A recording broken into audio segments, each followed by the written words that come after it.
Enemy taken down.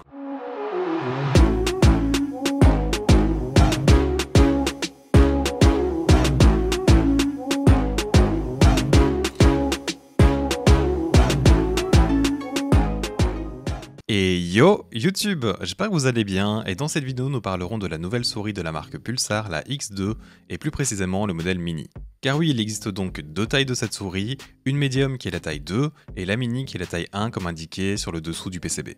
La souris est sortie il y a un petit moment maintenant, mais je n'avais pas le budget pour l'acheter à cette période. Ensuite, Minimal Mice, qui est donc une personne qui vous propose des customisations de souris dont je vous ai déjà parlé dans une vidéo, a bien voulu me prêter la sienne. Je le remercie pour cela, et si vous êtes intéressé par avoir une peinture personnalisée sur votre souris, je vous conseille de check son Insta ou son Twitter pour voir son travail. Les liens seront bien sûr dans la description. Finalement, il a bien voulu me la vendre à un bon prix le jour de mon anniversaire qui était il y a peu, et c'est donc comme ça que je peux vous la review aujourd'hui.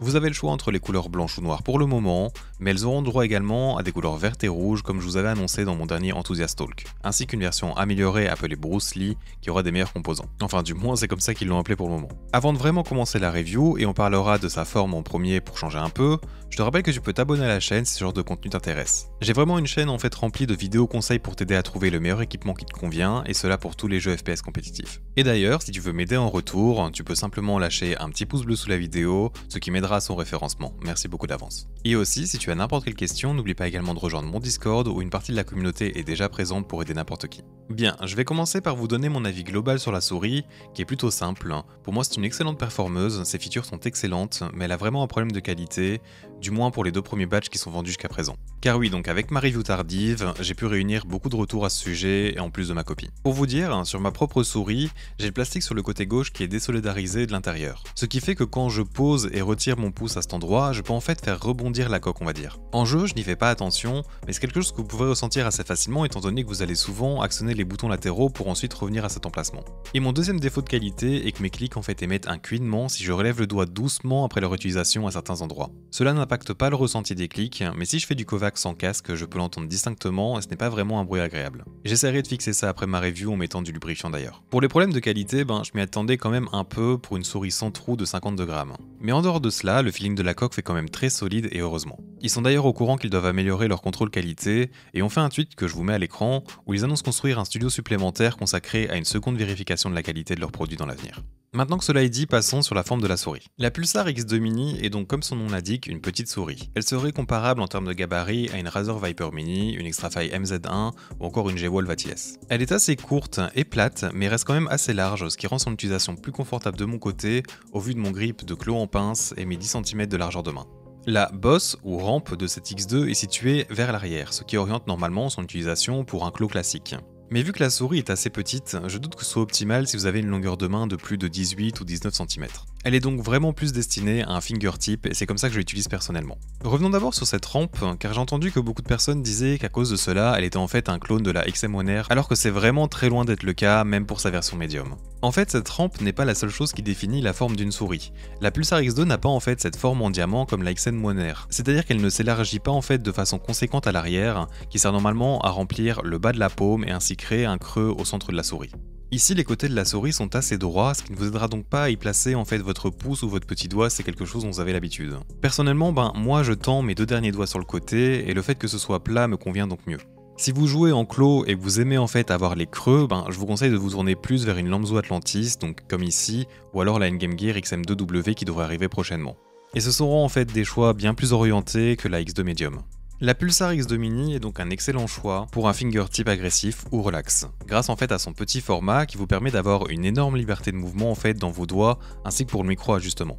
Et cela encore plus avec les creux présents au niveau des clics principaux qui vous faciliteront en fait son orientation avec le bout de vos doigts. Je vous conseille par contre de rajouter des grips car le revêtement en fait de la souris c'est juste du plastique lisse et pour les bandes agrippantes il y a déjà les Corepad Soft qui sont disponibles pour ce modèle. Je trouve donc ce plastique plus glissant que la majorité de mes autres souris comme la G Pro Superlight, la Lamzo, la ATS Plus 4K et même la Pulsar X Lite V2 en rouge.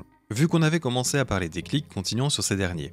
La courbure dans le plastique est donc assez prononcée et personnellement c'est quelque chose que j'aime beaucoup. Ce n'est pas aussi agressif que sur la Xtrafy MZ1, mais c'est un peu plus que ceux de la Viper V2 Pro ou la Finalmo Starlight Pro. Les switches utilisés ici sont lesquels GEM 8.0 et font partie en fait des plus réactifs que j'ai pu avoir en termes de pression. Ils sont vraiment très légers, voire peuvent l'être un peu trop par moment. En fait si par exemple je fais un 180 très rapide, il se peut que parfois que j'actionne le clic droit, ce qui ne m'arrive jamais donc avec d'autres souris avec des clics un peu plus lourds. Mais de manière générale c'est quand même une très bonne chose je trouve.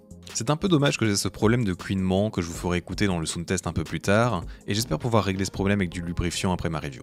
Ensuite pour les boutons latéraux, ils font sûrement partie des meilleurs que j'ai pu tester. Les switches sont des One O White, les mêmes que ceux utilisés par Vaxi il me semble, et ils sont très tactiles sans être trop lourds à activer. Il y a un peu de trajet avant et après leur activation, mais cela ne dénature pas en fait le feeling je trouve. Leur placement est aussi parfait pour ma prise en main, en plus de bien ressortir de la coque. Finissons la face visible maintenant de la souris par la molette qui est pour moi encore une fois une excellente réussite et me convient parfaitement. J'avais un peu peur qu'elle soit comme ma copie de la X-Lite V2, c'est-à-dire sans ressenti tactile, et bien c'est bien tout le contraire ici. Chaque rang est extrêmement bien défini sans qu'elle soit vraiment difficile à faire défiler. Pour moi c'est une version améliorée de celle de la G Pro Superlight par exemple. Un très bon encodeur TDC Gold réglé par Pulsar ici donc. Le clic est également très bon, pas des plus légers mais avec un bon feeling et trajet.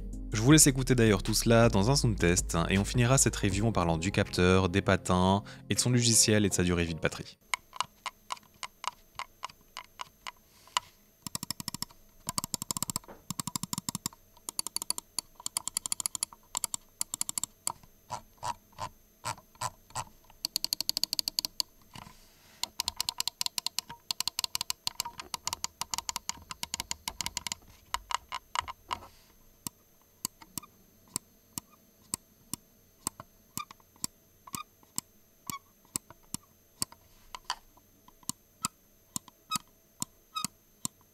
On peut donc maintenant passer sous la souris, et comme vous le verrez ici directement, j'ai changé les patins de base. Ils sont comme pas mal d'autres patins stock, mais ce n'est pas forcément une nécessité de les changer cependant. Mais ayant l'habitude d'utiliser des patins vendus séparément, j'ai préféré y mettre les dots de BTL, ce qui me permettait de les tester un peu plus en profondeur au passage. D'ailleurs, les CorePad Pro sont aussi déjà disponibles si vous souhaitez pour ce modèle. Petite info cependant, j'ai quand même l'impression que les patins stock de la X2 étaient moins bons que ceux de ma Pulsar X-Lite V2. Peut-être dû à la forme qui est un peu différente, mais personnellement pour la X-Lite V2, je les avais pas changés. Toujours en dessous, vous avez donc le bouton DPI et le bouton On-Off. On remarquera aussi les énormes trous encore présents et les branches en plastique ont vraiment été renforcées. Personnellement, j'aime beaucoup ce design avec le PCB peint également en blanc en arrière-plan. Parlons vite fait de sa batterie maintenant avant de finir avec le capteur. L'indication de son niveau dans le logiciel est un peu buggée, donc il ne faut pas trop s'y fier, mais sachez que si elle passe au niveau de batterie faible, la LED située sur le côté des boutons latéraux clignotera en fait en rouge. C'est un excellent placement ici de la LED je trouve, car sur la X-Lite V2 ainsi que d'autres souris, elle est en dessous et on peut donc moins vite s'en rendre compte. La durée de vie de la batterie est assez courte comparée à pas mal d'autres de ses concurrentes, avec je dirais 4 ou 5 jours d'autonomie. C'était d'ailleurs déjà assez similaire pour la X-Lite V2 d'ailleurs. Dans ce logiciel, vous avez donc plusieurs réglages, et cela grâce au capteur Pixart 3395 dont est équipée la Pulsar X2. Il s'agit d'un des tout derniers capteurs de chez Pixart, dont je vous ai déjà parlé dans mes vidéos de la Lonzo Atlantis ou même de la ATS Plus 4K qui a elle un capteur assez semblable avec le 3399. Ces capteurs disposent en fait de la technologie Motion Sync que vous pouvez choisir d'activer ou non pour la X2. En gros, il augmente la fluidité du capteur en ajoutant vraiment un tout petit peu de délai. Je vous conseille de le laisser activer cependant car le gain est supérieur avec je trouve. Vous avez donc aussi le choix de choisir votre polling rate et votre LOD ainsi que le debounce time des clics, que j'ai personnellement réglé à 0 sans avoir aucun problème de double clic ou autre. Je crois avoir fait le tour, on peut donc maintenant passer à ma conclusion à son propos. Le premier jour, cela m'a quand même fait pas mal bizarre, parce qu'en fait je suis passé de la ATS Plus qui est très haute à cette X2 mini assez plate. J'ai donc en fait perdu pas mal de points de contact sur le côté pour tout ce qui est tracking par exemple. Cependant, du coup j'ai gagné pas mal de marge de manœuvre avec mes doigts pour tout ce qui est micro-ajustement en libérant en fait pas mal d'espace avant que la souris vienne taper ma paume à l'arrière. Quelque chose en fait qui n'arrive jamais du coup. C'est donc pour cela que si vous jouez en fingertip, je pense que vous devez tester cette souris. Elle est plus safe en fait au niveau de sa forme qu'une Xtrafy MZ1 par exemple. Je vous la recommande quand même au final, car comme je l'ai pu l'expliquer, elle a certes des défauts de qualité, mais au niveau de toutes ses features et ses performances, il s'agit d'une souris top tier, et si la forme vous correspond, vous pourrez vraiment en tirer une très bonne chose. Cela a été le cas pour moi en tout cas. Pour sa version médium, tout dépendra de si vous voulez un claw en fait qui remplit beaucoup le bas de votre paume ou non. Si c'est le cas et que vous voulez un appui pour votre petit doigt et votre pouce, en fait allez plutôt voir du côté de la Lonzo Atlantis ou attendez la nouvelle Endgame Gear XM2W. Si vous êtes intéressé par les X2, elles sont disponibles au prix de 110 € sur Amazon France et je vous mettrai mon lien affilié dans la description. Et du coup, si elle ne te plaît pas, tu auras l'occasion de la renvoyer du coup. Tu peux bien sûr attendre aussi les nouvelles couleurs qui seront sûrement sur Max Gaming. On est donc sur la fin de cette review de la Pulsar X2 Mini. Merci d'avoir regardé jusqu'au bout, et si elle t'a plu, n'oublie pas de t'abonner à ma chaîne, ainsi que lâcher un pouce bleu avant de partir, c'est très important. Au passage, j'en profite pour remercier Zied Akiol pour avoir pris un abonnement premium sur la chaîne. C'est également un énorme soutien. Merci beaucoup à toi. Je vais maintenant vous laisser avec un peu de gameplay réalisé avec cette souris. Je vous souhaite de passer une agréable journée ou soirée, j'espère donc vous revoir dans un futur proche, et à bientôt.